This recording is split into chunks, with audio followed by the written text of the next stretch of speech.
नमस्कार, आप देख रहे हैं नेक्स्ट 9 न्यूज़ में हूं आपके साथ दीपक गुप्ता। सत्ता के खेल के खास प्रोग्राम में चर्चा करना चाहेंगे भारत देश की सत्ता हासिल करने निकले राहुल गांधी के बारे में।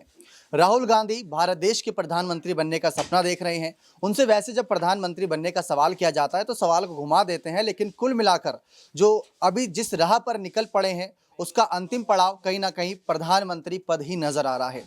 चाहे भले ही राहुल गांधी उसको लेकर जिक्र ना करें, लेकिन सबको पता है कि वो लोकसभा चुनाव जीतने के लिए मोदी सरकार पर इतने ज़्यादा हमले करते नजर आ रहे हैं।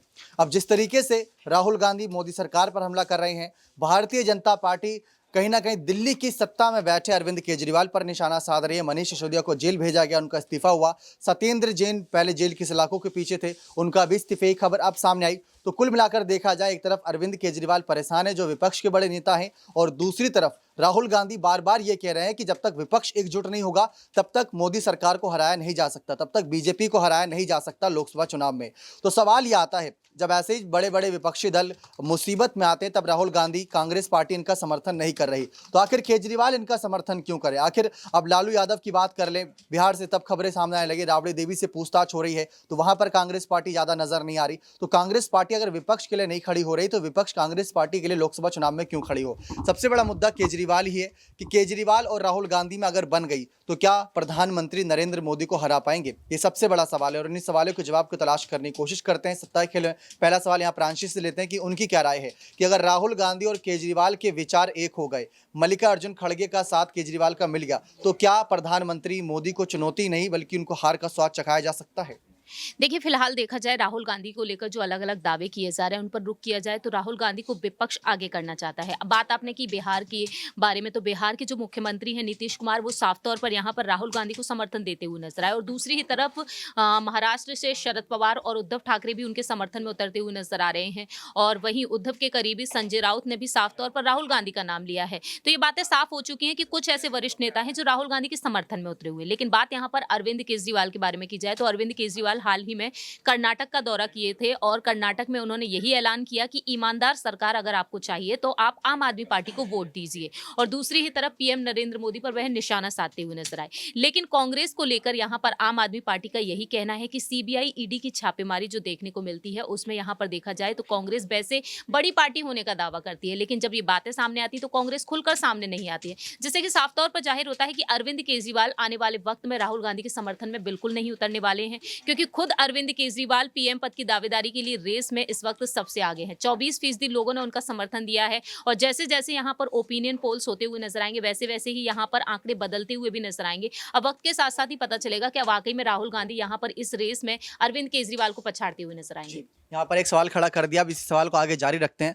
राहुल गांधी अभी गांधी परिवार से हैं। 2014 और 2019 के लोकसभा चुनाव में पीएम फेस थे, लेकिन हार का सामना करना पड़ा। अब सवाल ये आता है कि गांधी परिवार का टैग उन पर लगा हुआ है, गांधी परिवार को लेकर सवाल या निशान खड़े रहते हैं। तो गांधी परिवार जिस तरीके से हर बार हर चुनाव में आगे हो जाता है, विपक्ष का चेहरा ही बनना चाह रहा है, अगर वो ना होते हुए राहुल गांधी, मायावती, अखिलेश, केसीआर और ऐसे तमाम बड़े विपक्षी नेता जिसमें नीतीश भी आते हैं, अगर सब केजरीवाल का समर्थन कर दें तो क्या बाजी पलटती नजर आएगी? ये सवाल यहाँ पर कशिश से रहेगा कि अगर राहुल गांधी जैसे बड़े नेता, केजरीवाल विपक्ष का बड़ा चेहरा है, प्रांशी ने कहा 24% वोट उनको मिले थे सबसे बड़ा विपक्षी चेहरे के तौर पर, तो क्यों ना केजरीवाल पर ही दाव लगाया जाए? गांधी परिवार का जो एक गांधी परिवार जो टैग बना हुआ है वो भी हट जाएगा, विपक्ष भी बन जाएगा और साथ ही साथ एकजुटता का संदेश भी जाएगा और मोदी को हरा पाना ही मुश्किल होगा। इस पर आप क्या राय है? देखिए, यहाँ पर जो अरविंद केजरीवाल है और कांग्रेस पार्टी यानी कि आम आदमी पार्टी और कांग्रेस, तो वो दोनों अब साथ में नहीं हो सकते। उसके काफी सारे रीजंस हैं। 2013 में सबने देखा था यहाँ पर कि कांग्रेस की वजह से आम आदमी पार्टी सत्ता में आई, लेकिन उसके बाद आम आदमी पार्टी भूल गई कांग्रेस को, तो वो झटका कहीं ना कहीं कांग्रेस को लगा।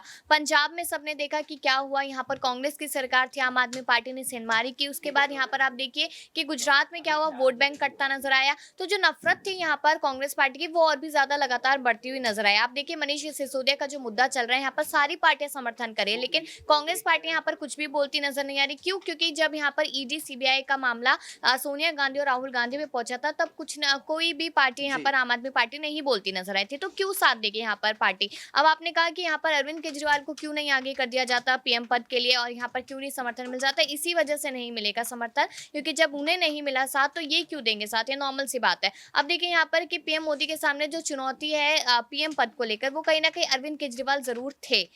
अब यहाँ पर क्या किया बीजेपी पार्टी ने कि मनीष मनीष सिसोदिया और सत्येंद्र जैन दोनों को फंसा दिया। तो अब यहाँ पर वो कंफ्यूज हो गई कि लोकसभा चुनावों पर ध्यान दिया जाए, विधानसभा चुनावों पर ध्यान दिया जाए या फिर अपने नेताओं पर ध्यान दिया जाए। तो ये सिचुएशन अभी बन रही है यहाँ पर। जी, बहुत बहुत शुक्रिया। लेकिन यहाँ पर जिस तरीके से सवाल ये बनता है कि अरविंद केजरीवाल अब कुल मिलाकर फंसे हुए हैं और ये सब चाल बीजेपी की बताई जा रही है। राहुल गांधी पर भी नेशनल हेराल्ड केस को लेकर कई घंटों तक, 50 घंटों से ज़्यादा तक पूछताछ हुई थी। सोनिया गांधी से पूछताछ हुई थी, तो वो बदला भी बीजेपी से लेना चाहते हैं। अब ये बात तय है कि बीजेपी को हराने की बहुत कोशिश 2014 और 2019 के चुनाव में राहुल गांधी ने कर ली। अकेले नहीं हो पा रहे, बात सबको पता चल चुकी है। भारत जोड़ो यात्रा अगर इतनी सक्सेसफुल थी तो नागालैंड, त्रिपुरा और मेघालय के चुनाव के नतीजे कांग्रेस के पक्ष में रहते, ना पक्ष में रहते, लेकिन वोट परसेंटेज पक्ष में रहता, ऐसा कुछ भी नजर नहीं आया। तो यही अगला सवाल अबरार से रहेगा कि इतने सब कुछ हो जाने के बावजूद भी हमने देखा था कि जब अरविंद केजरीवाल पहली बार मुख्यमंत्री बने थे, आपको याद होगा, तो कांग्रेस ने समर्थन दिया था। अब राहुल गांधी पहली बार प्रधानमंत्री बनने का सपना देख रहे हैं, तो केजरीवाल क्या उनको समर्थन देंगे? देखिए, अरविंद केजरीवाल जिस तरीके से इस समय अपनी तमाम जो है रणनीतियाँ बना रहे हैं, ख़ास तौर से उन्होंने एक जो है इशारा करने की कोशिश की है तीसरे चौथे फ्रंट को लेकर के। जब बीआरएस की उस रैली में वो पहुंचते हैं, अखिलेश यादव भी पहुंचते हैं, तो ये तमाम चीज़ें ऐसे वक्त में हो रही है जब कांग्रेस पार्टी विपक्षी एकजुटता को लेकर खुद काम कर रही है। राहुल गांधी भारत जोड़ो यात्रा को इसलिए भी निकाले थे ताकि विपक्ष को एक प्लेटफॉर्म पर, एक मंच पर लाकर बीजेपी के खिलाफ जो मजबूत किया जाए।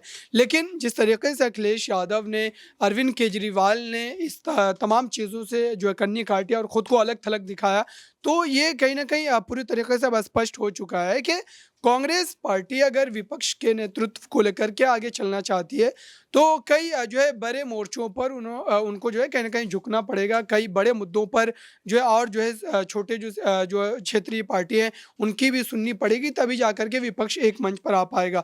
तो जहाँ तक राहुल गांधी के प्रधानमंत्री बनने की बात है, तो उत्तर प्रदेश जैसे बड़े राज्य में अगर वहाँ के जो मुख्य विपक्षी दल की बात करें, दिल्ली, पंजाब में जिनके सरकार अरविंद केजरीवाल आम आदमी पार्टी के, अगर इन जैसा बड़ा चेहरा उनके साथ नहीं है, तो जाहिर सी बात है कि मुख्यमंत्री बन पाना और सीट उस तरीके से हासिल कर पाना बिल्कुल भी संभव नजर नहीं आता है ऐसे वक्त में। जबकि इस समय जो है अगर देखा जाए समय को लेकर के, अगर बात करें 2024 को लेकर के, तो काफ़ी कम समय रह गया और इतने कम समय में फिर से उस बड़ी ताकत के साथ उभर करके कांग्रेस पार्टी का जो है बाहर आना, ये बिल्कुल जो है संभव नजर नहीं आता। तो इस लिहाज से कहीं ना कहीं राहुल गांधी को अब जो है किसी दूसरे या तीसरे विपक्ष के नेता को आगे करना ही पड़ेगा, चाहे वो अरविंद केजरीवाल हो या फिर अखिलेश यादव हो, तभी जाकर के बात जो बनती हुई नजर आएगी। फिलहाल राहुल गांधी के प्रधानमंत्री बनने पर कोई भी विपक्ष का बड़ा नेता तैयार होता नजर नहीं आता जी। लेकिन उनमें नीतीश कुमार थे, नीतीश कुमार ने साफ कहा था कि हम राहुल को समर्थन करेंगे, सोनिया गांधी के पैरों में गिर गए थे, ऐसा अमित शाह ने कहा था।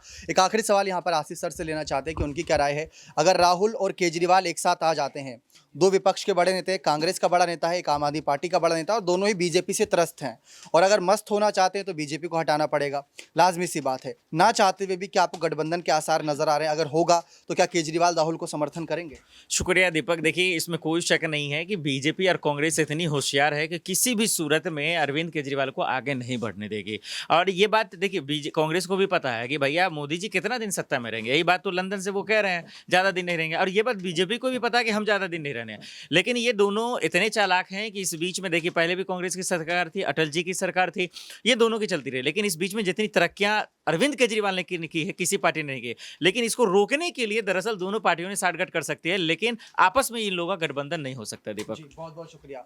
ये देखा जाए तो बहुत बड़ा खुलासा है कि कहीं ना कहीं तीसरी पार्टी को आने ही नहीं देना है, ताकि बीजेपी से कांग्रेस, कांग्रेस से बीजेपी, यही चलता रहे। तीसरी पार्टी आ गई और उसने अच्छा काम कर दिया तो बीजेपी कांग्रेस दोनों ही सत्ता से बाहर हो जाएगी। तो ये कह सकते हैं कि अरविंद केजरीवाल की एक रणनीति है कि बीजेपी, कांग्रेस, तमाम बड़ी पार्टियों का सामना करके आगे बढ़ रहे हैं। जो दल साथ दे रहा है वो भी अच्छा है, जो दल साथ नहीं दे रहा वो भी उनके लिए अच्छा है, क्योंकि वो हमेशा से यही कहते आए हैं कि साथ मिलकर चुनाव लड़ते हैं, साथ मिलकर जनता की सेवा करते हैं, ताकि जनता का भला हो, ना कि हमारा। अब देखते हैं केजरीवाल के समर्थन के लिए क्या राहुल गांधी कदम बढ़ाएंगे, क्योंकि जैसा कि यहाँ पर प्रांशी ने कहा था 24% उनको वोट मिला है विपक्ष के चेहरे के तौर पर, सबसे बड़ा विपक्षी चेहरा वो है। तो क्या केजरीवाल का समर्थन राहुल लेना चाहेंगे या नहीं? अपनी राय कमेंट सेक्शन में जोड़ दीजिए कि अगर ये एक साथ आते हैं तो क्या पीएम मोदी को हरा पाना आसान रहेगा। बहुत बहुत धन्यवाद।